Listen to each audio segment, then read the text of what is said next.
बिस्मिल्लाहिर्रहमानिर्रहीम। अस्सलाम वालेकुम। ज़िंदगी में अगर बड़ी जीत हासिल करनी है तो छोटी मोटी हार से कभी मत डरो।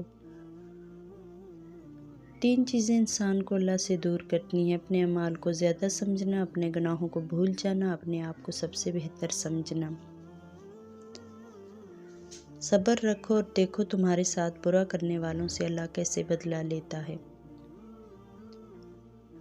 अल्लाह ही सबका सबसे अच्छा मददगार है। अदब बेहतरीन कमाल है और खैरात अफजल तरीन इबादत है। अच्छे लोगों की निशानी खुश कलामी है।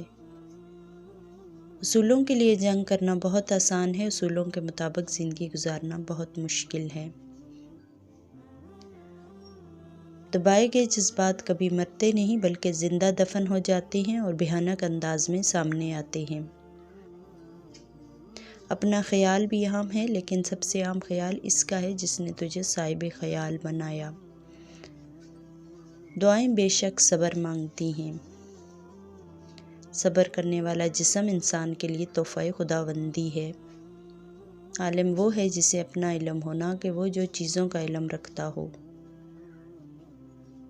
और व्यूअर्स, आपको मेरी वीडियो पसंद आए तो लाइक करें, शेयर करें, सब्सक्राइब करें।